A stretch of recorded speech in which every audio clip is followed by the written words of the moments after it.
Isotopes के हवाले से कुछ बातें पढ़ी थी। मैं थोड़ा सा आइसोटॉप के हवाले से रिपीट कर देता हूं जी। आइसोटॉप्स ऐसे एलिमेंट्स होते हैं, ऐसे एटम्स होते हैं जिनके एटॉमिक नंबर तो सेम होते हैं लेकिन एटॉमिक मास डिफरेंट होते हैं। आइसोटॉप्स पे बात हो रही थी और मैंने आपको ये भी बताया था कि ये डेफिनेशन तो आपको याद हो ही चुकी होती है। आप फर्स्ट ईयर में जब आते हैं, 9th 10th में आप डेफिनेशन पढ़ के आते हैं, लेकिन मैंने आपको इसके पीछे थोड़ा सा एक कॉन्सेप्ट बताया था कि आइसोटॉप का नाम क्यों रखा गया। ये तो आइसो का मतलब सेम होता है और टॉप का मतलब प्लेस होता है। तो चूंकि हम पेरियोडिक टेबल में एटम को अरेंज करते हैं according to their atomic number, तो जब सबके नंबर ही एक जैसे हैं तो सबको हम एक ही जगह पे रखेंगे। तो पेरियोडिक टेबल में आइसोटॉप सारे के सारे एक ही जगह पर मौजूद होते हैं, इसलिए उनको आइसोटॉप्स कहते हैं। और केमिस्ट्री उनकी क्या है बेटा, कि ऐसे एलिमेंट जिनमें नंबर ऑफ इलेक्ट्रॉन्स, हाँ अच्छा, मैंने ये भी बताया था कि नंबर ऑफ इलेक्ट्रॉन्स और प्रोटॉन दोनों क्या होते हैं, बराबर होते हैं। लेकिन एटॉमिक नंबर हम किसे कंसीडर करते हैं, नंबर ऑफ प्रोटॉन्स को कंसीडर करते हैं। ठीक हो गया। तो ऐसे एलिमेंट जिनके नंबर ऑफ प्रोटॉन बराबर होते हैं वो एक दूसरे के आइसोटॉप कहलाते हैं और उनके एटॉमिक मैसेस डिफरेंट होते हैं। और कल ये भी बात हुई थी कि मैसेस किस चीज पे डिपेंड करते हैं, दो चीजों पे मैस डिपेंड करता है किसी भी एटम का। किस किस पर, number of proton plus neutron. ठीक हो गया। इसका मतलब है इनमें डिफरेंट क्या हुआ। अगर आपको मैं एक और यानी इस तरह का सवाल पूछ लूं कि आइसोटॉप में डिफरेंट क्या होता है, तो आप मैस तो होता ही है, मैस के डिफरेंट होने की वजह क्या है। देखें, मेन तीन चीजें पढ़ी थी ना आपने किसी भी एटम में, क्या, प्रोटॉन पढ़ा था, इलेक्ट्रॉन पढ़ा था और न्यूट्रॉन पढ़ा था। तो बेटा ये तो पहले हम तय कर चुके हैं कि प्रोटॉन और इलेक्ट्रॉन क्या होता है, प्रोटॉन और इलेक्ट्रॉन सेम होते हैं। ठीक है, प्रोटॉन इलेक्ट्रॉन सेम होते हैं, जितने ही प्रोटॉन होंगे उतने ही इलेक्ट्रॉन होंगे। अब तो डिफरेंट क्या हुआ फिर आइसोटॉप में, नंबर ऑफ न्यूट्रॉन डिफरेंट हुए। क्या डिफरेंट हुआ, नंबर ऑफ न्यूट्रॉन्स डिफरेंट होते हैं किसमें, किसमें, आइसोटॉप्स में। ठीक हो गया जी। उसके बाद आइसोटॉप्स की कुछ सिमिलरिटीज होती हैं, सिमिलरिटीज ऑफ आइसोटॉप्स, यानी आइसोटॉप्स आपस में एक दूसरे के साथ किन किन चीजों में सिमिलर होते हैं, ये जरा नोट कर लीजिएगा प्लीज। सिमिलरिटीज जो के आइसोटॉप्स की होती हैं, of isotope of an element. एक एलिमेंट के जो आइसोटॉप्स होते हैं उनकी आपस में सिमिलरिटीज क्या होती हैं, इस पे थोड़ा सा देखें। पहली बात ये है कि जो मैंने बता दिया, सबसे पहली चीज इनमें ये होती है कि इनके same number of proton and electron होते हैं। इलेक्ट्रॉन और प्रोटॉन का नंबर क्या होता है, इनमें सेम होता है। दूसरी बात, सिमिलरिटीज की बात कर रहे हैं अभी, सिर्फ सिमिलरिटीज की बात कर रहे हैं, डिफरेंसेस की नहीं। पहली बात है कि नंबर ऑफ प्रोटॉन और इलेक्ट्रॉन क्या होते हैं, सेम होते हैं। दूसरी बड़ी अहम बात, इनकी केमिकल प्रॉपर्टीज सेम होती है, बहुत अहम है ये। इनकी क्या होती है, same chemical properties, same chemical properties. आप मुझसे पूछेंगे इनकी केमिकल प्रॉपर्टीज सेम क्यों होती है, आपको वैसे पूछना चाहिए तो सर ये केमिकल प्रॉपर्टीज सेम क्यों होती है भला। हाँ, अच्छा सवाल है, अभी बताता हूँ। केमिकल प्रॉपर्टीज बेटा डिपेंड कर रही होती है नंबर ऑफ प्रोटॉन यानी एटॉमिक नंबर पर। किसी भी एलिमेंट की, एटम की केमिकल प्रॉपर्टीज डिपेंड करती हैं उसके एटॉमिक नंबर पर। तो चूंकि एटॉमिक नंबर सेम है तो केमिकल प्रॉपर्टीज भी क्या होंगी, सेम होंगी। तीसरी चीज क्या इनकी सेम है आपस में, इनकी position, same position, position same होती है। कहां पर, पेरियोडिक टेबल में। यहीं से मैंने बात स्टार्ट की थी। तो ये तीन चीजें आपने नोट कर लेनी, ठीक है, कि आइसोटॉप की ये तीन चीजें, पोजीशन सेम होती है पेरियोडिक टेबल में, सेम केमिकल प्रॉपर्टीज होती है, same number of proton and electron होते हैं। जहां जहां पर सिमिलरिटीज होती है बेटा, वहां पर डिफरेंसेस भी होते हैं। तो अगर आप डिफरेंसेस की बात करें,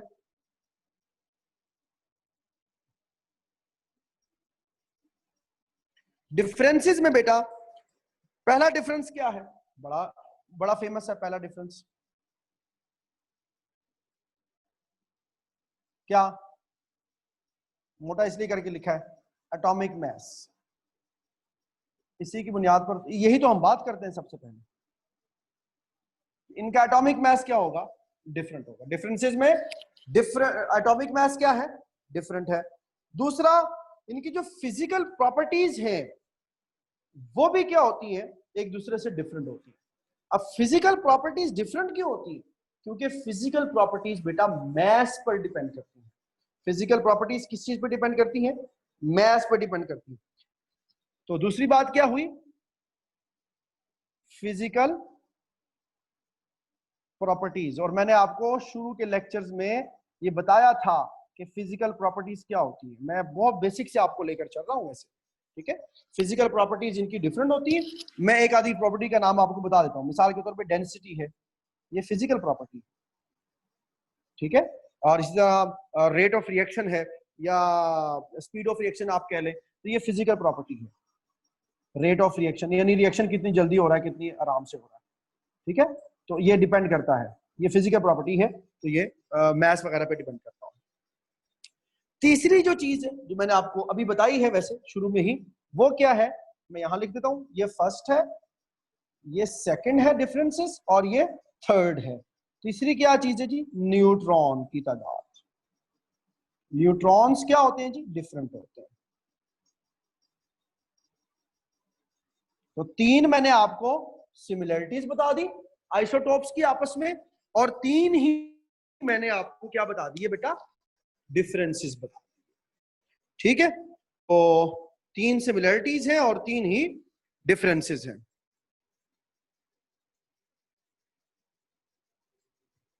तीन सिमिलरिटीज हैं और तीन ही डिफरेंसेस हैं। अब हम चलते हैं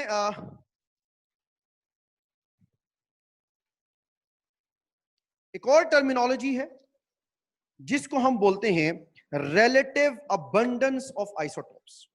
अब ये क्या बात है, मैं ये मिटाने लगा हूं, ये आपको लेक्चर जो है ये फेसबुक पर आपको मिल जाएगा, और मैं इस लेक्चर में कुछ पिक्चर्स भी ऐड कर दूंगा वीडियो के साथ साथ। जब आप देख रहे होंगे तो कुछ ना कुछ पिक्चर्स भी आपको साथ में जो कॉन्सेप्ट के लिए होंगी वो साथ में दिखेंगी।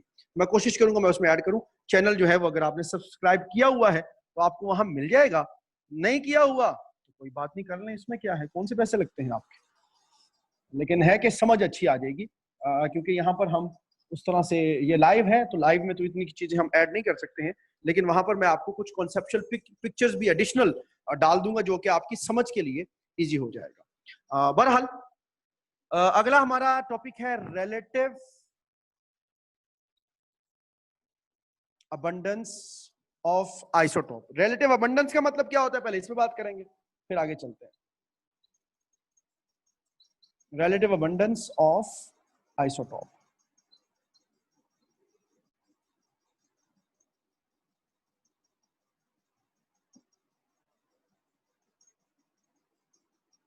relative abundance का बेटा मतलब ये होता है कि अगर आपके पास मुख्तलिफ आइसोटोप्स हैं तो कौन सा आइसोटोप कितने परसेंट पाया जाता है नेचर में। क्या मतलब, देखिए अगर आपके पास हाइड्रोजन है बेटा, हमने अभी आपको बताया था कि हाइड्रोजन कितने होते हैं, तीन होते हैं ना, प्रोटियम, ड्यूट्रियम और ट्रिटियम। तो अब सवाल है कि जो हमें नेचर में हाइड्रोजन मिलती है, प्रोटियम, वो कितने परसेंट नेचर में प्रोटियम होती है, कितने परसेंट नेचर में ड्यूट्रियम होती है, और कितने परसेंट ही नेचर में ट्रिटियम होती है। इसी तरह हमने कार्बन की बात की थी, हमने कहा था कि कार्बन के भी तीन आइसोटोप्स होते हैं। कौन कौन से होते हैं, कार्बन 12, कार्बन 13 और कार्बन 14। तो अब सवाल ये है कि नेचर में पाया जाने वाला कार्बन 12 कितने परसेंट होता है, कार्बन 13 नेचर में कितने परसेंट होता है, और कार्बन 14 नेचर में कितने परसेंट होता है। So this is called relative abundance. एक दूसरे के हिसाब से, रिलेटिव का मतलब रिलेट किया है हमने, कार्बन को कार्बन 12 को कार्बन 13 से रिलेट किया, कार्बन 14 से रिलेट किया कि उनकी निस्बत वो कितने परसेंट पाए जाते हैं। मैंने आपको रिलेटिव एटॉमिक मास का कॉन्सेप्ट यही दिया था ना कि हम रिलेट करके अगर कोई चीज निकाले तो उसके लिए हम वर्ड रिलेटिव लिखते हैं। ठीक हो गया। तो relative abundance basically is the percentage of an element with respect to the other isotopes. मिसाल के तौर पर लेट्स सपोज अगर आप नेचर में हाइड्रोजन एटम उठाते हैं 10, आपने 10 हाइड्रोजन एटम उठा लिए। लेट्स सपोज अगर उस 10 में 7 हाइड्रोजन प्रोटियम के हैं, 2 हाइड्रोजन ड्यूट्रियम के हैं और 1 ट्रिटियम का हो, तो इसको मैं कहूंगा ये अब रिलेटिव अबंडेंस जो प्रोटियम की है वो 70% है, ड्यूट्रियम की जो है, रिलेटिव का मतलब क्या है, बाकियों के कंपेरेटिवली, ठीक है, बाकियों को कंपेयर करते हुए, उनकी उसके 2 थे, उसके 1 थे और इसका जो है वो 7 है। तो इस तरह से हम रिलेट करके एक दूसरे की अबंडेंस यानी परसेंटेज फाइंड आउट करते हैं। ठीक है। अच्छा, अब पहली बात तो ये है कि जितने भी आइसोटोप्स हो, isotope of all the elements have their natural abundance. जितने भी आइसोटोप्स होते हैं बेटा उनकी अपनी नेचुरल अबंडेंस होती है, नेचर में उनकी अपनी अबंडेंस होती है। अल्लाह ताला ने जैसे कायनात को बनाया है, जितने भी आइसोटोप्स हैं उनकी अपनी अपनी अबंडेंस है। ठीक है। और ये जो सारी चीजें हमें आज जो पता चली है, ये हमने नेचर को स्टडी करके ही हमें पता चला है। यानी हमने स्टडी किया है कि नेचर के अंदर ये चीजें क्या होती हैं और किसी भी एलिमेंट की या एटम की जो प्रॉपर्टीज हैं वो हम इस तरह करके उनको स्टडी करके निकालते हैं। अब सवाल ये है कि आप रिलेटिव अबंडेंस निकालते कैसे हैं। पहले तो मैंने ये बताया कि रिलेटिव अबंडेंस होती क्या है। रिलेटिव अबंडेंस ये होती है कि आप नेचर में देखें कि कौन सा, वो तो मैंने एक एग्जांपल दी थी ना, वो नहीं, रियल में केमिस्ट्री के लोग कैसे करके वो रिलेटिव अबंडेंस निकाल लेते हैं। ठीक है, ये बात, ये सवाल है। तो उसका जवाब बेटा ये है कि हमारे पास केमिस्ट्री में रिलेटिव अबंडेंस निकालने के कुछ मेथड्स हैं, जिनमें से एक बहुत बड़ा फेमस मेथड है मास स्पेक्ट्रोमीट्री, जो आने वाला लेक्चर है आपका। ठीक है। तो मास स्पेक्ट्रोमीट्री एक टेक्निक है जिससे हम इन आइसोटोप्स की रिलेटिव अबंडेंस निकालते हैं। हम देखेंगे नेक्स्ट लेक्चर्स में कि how we will be able to calculate the relative abundance of an isotope of an element. ठीक है। तो ये हम देखेंगे। आपकी किताब ने बेटा एक टेबल दिया है, ये टेबल मैं अपलोड कर दूंगा जब मैं वीडियो को अपलोड करूंगा यूट्यूब पे। बाकी आप किताब पे देख लीजिएगा। तो वहां टेबल दिया हुआ है, हाइड्रोजन के आइसोटोप बताए हुए हैं। जो प्रोटियम है वो 99.985% है, जो ड्यूटियम है वो 0.015% है। ठीक है। और इसी तरह कार्बन की भी दी हुई है, नाइट्रोजन के भी दिए हुए हैं, ऑक्सीजन के भी आइसोटोप दिए हुए हैं। तो ये किताब ने सारे आइसोटोप दे रखे हैं। अच्छा, कुछ एलिमेंट बेटा ऐसे हैं जिनको हम बोलते हैं मोनो आइसोटोपिक। मोनो आइसोटोपिक का मतलब होता है जिनका एक ही आइसोटोप। मोनो आइसोटोपिक एलिमेंट्स, कुछ ऐसे एलिमेंट्स भी होते हैं जिनका आइसोटोप एक ही होता है। ठीक है। वो कौन से हैं जी? कुछ एलिमेंट जिनमें आर्सेनिक है, ठीक है, फ्लोरीन है, और इसके अलावा आयोडीन है, गोल्ड है, वगैरह वगैरह और भी है। इनके जो आइसोटोप होते हैं ना, इनका एक ही आइसोटोप होता है, बस सिंगल, एक ही बस। ठीक है। तो इनको हम मोनो आइसोटोपिक एलिमेंट्स कहते हैं। ऐसे एलिमेंट जिनका सिर्फ एक ही आइसोटोप होता है उनको हम मोनो आइसोटोपिक एलिमेंट्स कहते हैं। अब कुछ इंपॉर्टेंट पॉइंट है आइसोटोप्स के हवाले से जो आपने ज़हन में रखने हैं हमेशा।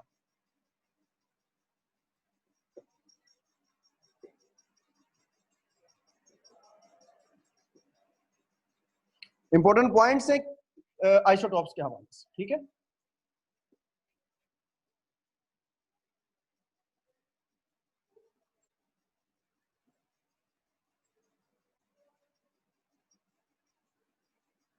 इसमें पहली बात क्या है कि नेचर में बेटा हमारे पास 280 डिफरेंट आइसोटोप मौजूद हैं। 280 डिफरेंट आइसोटोप्स हमारे पास नेचर में मौजूद होते हैं।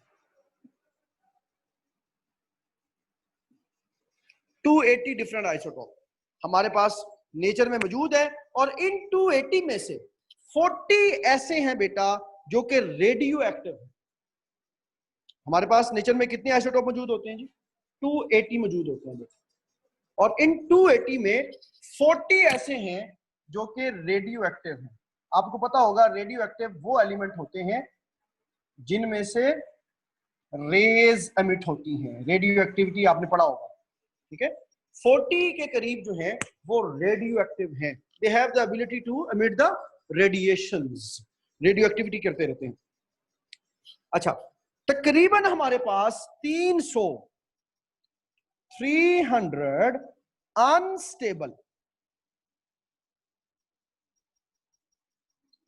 अनस्टेबल रेडियो एक्टिव आइसोटोप्स हैं जिन्हें हमने खुद से आर्टिफिशियल डिसइंटीग्रेशन, एक मेथड होता है जिससे हमने बनाया है। 300 अनस्टेबल रेडियो एक्टिव आइसोटोप्स हैं हमारे पास, अनस्टेबल आई रेडियो एक्टिव आइसोटोप्स, और इनको बेटा बनाया गया है, टेक्निक का नाम है आर्टिफिशियल डिसइंटीग्रेशन, ठीक है। किताब ने ये दिया हुआ है। ये एक ऐसी टेक्निक है जिसमें हम रेडिएशन फेंकते हैं बहुत ज्यादा हैवी किस्म की एटम के ऊपर, और उनमें से फिर जब हम बहुत ज्यादा उसमें रेडिएशन खुद से फेंकते हैं तो उनके अंदर से रेडिएशन आना शुरू हो जाती है। तो ये आर्टिफिशियल रेडियो एक्टिविटी कहलाती है, आर्टिफिशियल डिसइंटीग्रेशन। मैं डिटेल में नहीं जा रहा, मैंने मोटे मोटे लफ्जों में आपको बताया कि होता क्या है। आप हमारा टॉपिक ये तो थोड़ी है, हमने ये थोड़ी पढ़ना है आर्टिफिशियल डिसइंटीग्रेशन क्या होती है। और टॉपिक तो आइसोटोप है, हमें सिर्फ आइसोटोप तक रहना, लेकिन हल्का सा आपको पता होना चाहिए कि ये होता क्या है। तो हमारे पास 300 अनस्टेबल रेडियो एक्टिव आइसोटोप्स होते हैं जिनको आर्टिफिशियल डिसइंटीग्रेशन के जरिए बनाया जाता है।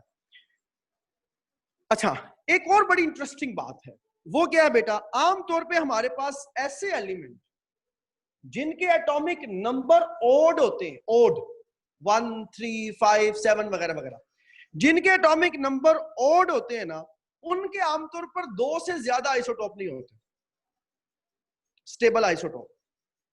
ऐसे एलिमेंट जिनका एटॉमिक नंबर ओड होता है ना, आमतौर पर उनके आइसोटोप, स्टेबल आइसोटोप 2 से ज्यादा नहीं होते। they do not have more than 2 stable isotope. The element which have odd atomic number, they don't have more than 2 stable isotopes generally, ठीक है। इसी तरह such elements which have even atomic number, they have large number of isotopes. जिनके atomic number even होते हैं उनके isotopes की तादाद ज्यादा होती है। यानी जिनके एटॉमिक नंबर ओड होते हैं ना, उनके जो आइसोटोप्स हैं वो आमतौर पे 2 से ज्यादा नहीं होते हैं, लेकिन जिनके एटॉमिक नंबर इवन होते हैं उनकी तादाद आमतौर पे कदरे ज्यादा होती है एज कंपेयर टू जो ऑड वाले हैं। और तीसरी आखिरी बात, ऐसे एलिमेंट जिनके एटॉमिक मैसेस, अब मैं मैस की बात कर रहा हूं, नंबर के हवाले से मैंने 2 बात की है। क्या मैंने कहा है कि जिनके नंबर ऑड है, अब रहने देते हैं, सुन लीजिएगा, जिनके एटॉमिक नंबर ऑड है ना बेटा, उनके आमतौर पे 2 से ज्यादा स्टेबल आइसोटोप नहीं होते। जिनके एटॉमिक नंबर इवन है उनके आइसोटोप ज्यादा होते हैं। 2 बातें ये हो गई। तीसरी बात, ऐसे एलिमेंट जिनका एटॉमिक मैस 4 या 4 का मल्टीपल होता है, 4 के मल्टीपल होते हैं, 4 या 4 का मल्टीपल, 4, 8, 12, 16, 20, इसी तरह, ठीक है। जिनके atomic mass, not number, I am not talking about the number, ऐसे आइसोटोप्स जिनके या ऐसे एलिमेंट जिनके एटॉमिक मैसेज 4 और मल्टीपल होते हैं ना, उनके आइसोटोप्स आमतौर पे ज्यादा पाए जाते हैं, दे आर पर्टिकुलरली अबंडेंट। ठीक है, मैं रिपीट कर देता हूं, isotope whose mass numbers are multiple of 4, whose mass numbers are multiples of 4 are particularly abundant. जिनके मास नंबर 4 का मल्टीपल होते हैं, दे आर पर्टिकुलरली अबंडेंट। और मिसाल के तौर पर ऑक्सीजन, ऑक्सीजन का मास कितना होता है? What is the mass of oxygen? 16. What is the mass of magnesium? 24. ये आपको साथ साथ याद हो जाएगा, अगर नहीं याद परेशान वाली बात नहीं है, डोंट बी पैनिक। ठीक है, सिलिकॉन आप देख लें, सिलिकॉन का मास होता है 28, मिसाल दे रहा हूं। इसी तरह आप देख लें कैल्शियम का मास 40 होता है, और भी बहुत सारे हैं। तो आप देखें इनके मास जो है ये 4 का मल्टीपल है। आयरन का मास 56 होता है, ये भी 4 का मल्टीपल है आयरन। तो इनके जो आइसोटोप्स होते हैं ना वो अबंडेंट होते हैं। और कितने होते हैं? ये जो लोग मैंने आपको बताए हैं ना, जिनके मास 4 का मल्टीपल है, जो आपकी अर्थ क्रस्ट है ना बेटा, जमीन का जो क्रस्ट है, जो सरफेस है, सतह है, 50% जमीन इन लोगों से बनी है। अब देख ले कितने ज्यादा पाए जाते हैं। ये मतलब था इस बात का कि वो नेचर में ही ज्यादा पाए जाते हैं। जिनके मास 4 का मल्टीपल होते हैं उनकी आमतौर पे अबंडेंस ज्यादा होती है। जो 50% अर्थ क्रस्ट है ना बेटा, वो इन्हीं से पाया जाता है, उनमें यही शामिल है। ठीक है, अच्छा हमने क्या किया था, नेचर में कितने हैं? 280 जो नेचर में मौजूद है आइसोटोप, और उन 280 में 154 ऐसे हैं जिनका मास नंबर इवन है और एटॉमिक नंबर भी इवन है। नहीं कंफ्यूज ना हो, पहले मैंने बात की है मास नंबर 4 का मल्टीपल। ठीक है, 4 का जिनका मास नंबर मल्टीपल होता है वो अबंडेंट होते हैं, ये बात हुई। उससे पहले बात की थी कि जिनके एटॉमिक नंबर इवन हो वो ज्यादा होते हैं, और जिनके एटॉमिक नंबर ओड हो वो आमतौर पे 2 से ज्यादा उनके आइसोटोप नहीं होते। अब मैं आखिरी बात ये कर रहा हूं कि हमने अभी बात की थी ना कि शुरू में कि 280 हमारे पास डिफरेंट आइसोटोप जो नेचर में पाए जाते हैं।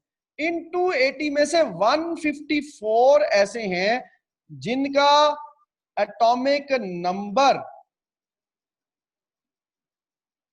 और इनका एटॉमिक मास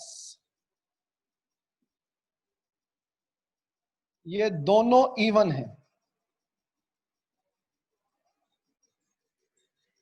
154 इनमें ऐसे हैं 280 में जिनका एटॉमिक नंबर भी इवन होता है और इनका एटॉमिक मास भी इवन होता है। तो बेटा ये this was the detail of isotope. अब मैं थोड़ी सी आपको बताता हूं एक और टर्मिनोलॉजी जो कि आपकी किताब में नहीं है,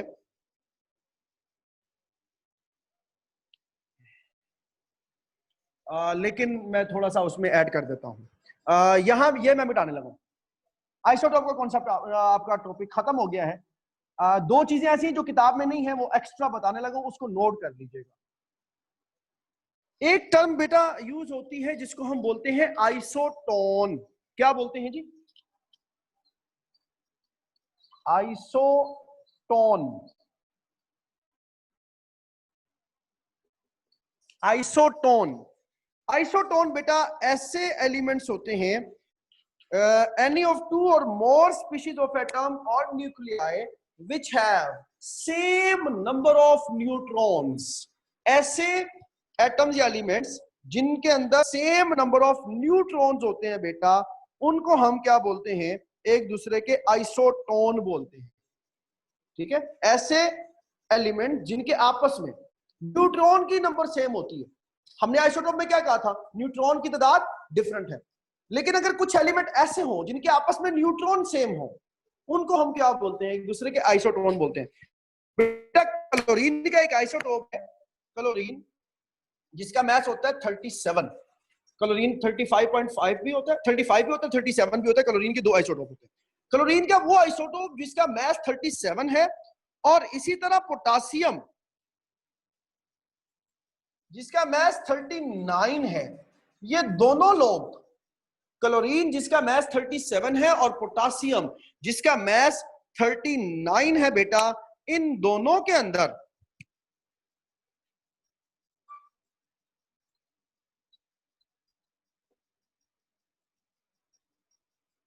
ट्वेंटी न्यूट्रॉन्स होते हैं।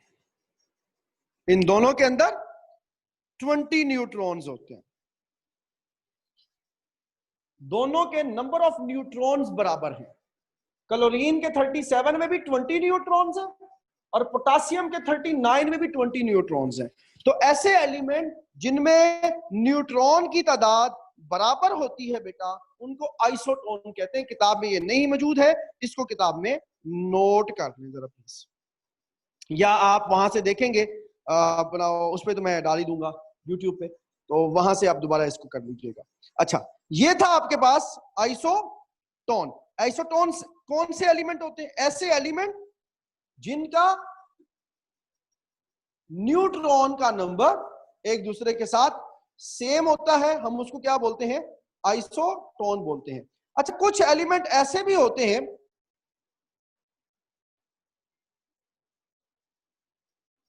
कुछ एलिमेंट ऐसे भी होते हैं जो एलिमेंट तो एक और टर्मिनोलॉजी इस्तेमाल होती है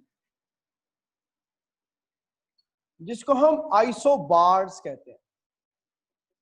आइसोबार, पहला क्या पढ़ाया था? आइसोटॉप, फिर आइसोटोन, और अब क्या बता रहा हूं? आइसोबार बता रहा हूं। आइसोबार बेटा ऐसे एलिमेंट्स होते हैं, ऐसे एटम होते हैं। Isobars are the atoms of different elements with the same mass number but different atomic numbers. same mass number होता है लेकिन different atomic number होता है। क्या मतलब? कंफ्यूज हो गए ना? एटॉमिक आइसोटोप क्या थे? आइसोटोप ऐसे थे जिनका एटॉमिक नंबर सेम था, मास नंबर क्या था? डिफरेंट था। तो आइसोबार उल्टा होता है। आइसोबार ऐसे एलिमेंट होते हैं जिनके एटॉमिक मास सेम हो और नंबर डिफरेंट हो। मास, आइसोबार क्या होते हैं? ऐसे एलिमेंट जिनके एटॉमिक मास सेम हो, एटॉमिक मास सेम होते हैं, ठीक है, और एटॉमिक नंबर डिफरेंट होते हैं। अब आप खुद देखें कि अगर एटॉमिक नंबर डिफरेंट है तो क्या ये एलिमेंट एक दूसरे से डिफरेंट होंगे या सेम होंगे? एलिमेंट ही डिफरेंट हो जाएंगे। आइसोटोप में तो सारे एक ही जैसे लोग होते थे ना, जैसे हमने कहा हाइड्रोजन के 3 आइसोटोप हैं तो वो तीनों हाइड्रोजन ही थे। हमने कहा ऑक्सीजन के 3 आइसोटोप है, कार्बन के 3 आइसोटोप है, तो वो तीनों क्या थे? हाइड्रोजन ही थे। लेकिन आइसोटोप और आइसोटोन में, आइसोबार और आइसोटोन में ये एलिमेंट क्या होते हैं? ये एक दूसरे से डिफरेंट होते हैं। ये एक दूसरे से डिफरेंट होते हैं, लेकिन इनके मास नंबर क्या होते हैं? एक दूसरे के बराबर होते हैं। मिसाल के तौर पर मैं आपको इसकी मिसाल देता हूं। आइसोबार की मिसाल यहां पे देने लगा। आर्गोन का मास 40 होता है बेटा, ठीक है। कैल्शियम का भी एक होता है मास 40, और कैल्शियम के साथ पोटासियम जिसमें 13 ऐसा पोटासियम जिसमें 21 न्यूट्रॉन होते हैं। पोटासियम का एक आइसोटोप होता है जिसमें 21 न्यूट्रॉन होता है, उसका मास भी 40 ही होता है। तो ये देखें, मास इसका 40, मास 40, लेकिन इसमें क्या डिफरेंट है? Atomic number. इसका एटॉमिक नंबर बेटा 18 है, जो आपका आर्गोन है। आर्गोन का एटॉमिक नंबर जो है वो कितना होता है जी? 18 होता है। और आपका जो कैल्शियम है उसका एटॉमिक नंबर 20 होता है। एटॉमिक नंबर तो डिफरेंट है लेकिन मास नंबर क्या है? सेम है। तो ये एक दूसरे के आइसोबार्स कहलाते हैं। ये दो चीजें अगर आपको भूल भी जाती है तो कोई मसला नहीं है, मैंने आपको एक्स्ट्रा बता दिया है, आइसोबार्स का और आइसोटोन का। फिर हल्का सा रिपीट कर देता हूं। आइसोटोन्स ऐसे एलिमेंट्स होते हैं जिनके अंदर नंबर ऑफ न्यूट्रॉन्स सेम होते हैं। वो एलिमेंट एक दूसरे से डिफरेंट होते हैं। जैसे देखें, क्लोरीन और पोटासियम एक दूसरे से डिफरेंट हो गए। आइसोबार ऐसे एलिमेंट होते हैं जिनके एटॉमिक नंबर एक दूसरे से डिफरेंट हो लेकिन मास एक दूसरे के साथ मिल जाए, सेम हो जाए, उनको आइसोबार कहते हैं। ये भी एलिमेंट एक दूसरे से क्या होते हैं? डिफरेंट होते हैं। और आइसोटॉप में क्या होता है? एटॉमिक नंबर सेम होता है। एटॉमिक नंबर सेम हो तो केमिस्ट्री सेम होती है, केमिस्ट्री सेम हो तो एटम एक ही रहता है, यानी वो सारे के सारे एक ही एलिमेंट के एटम होते हैं और ये डिफरेंट एलिमेंट्स के एटम होते हैं, आइसोटोन भी और आइसोबार भी। उम्मीद करता हूं बहुत सारी चीजें समझ आ गई होंगी। इंशाल्लाह कल जो है हम मैस स्पेक्ट्रोमेट्री की तरफ चलेंगे। अपना ख्याल रखिएगा। अल्लाह हाफिज।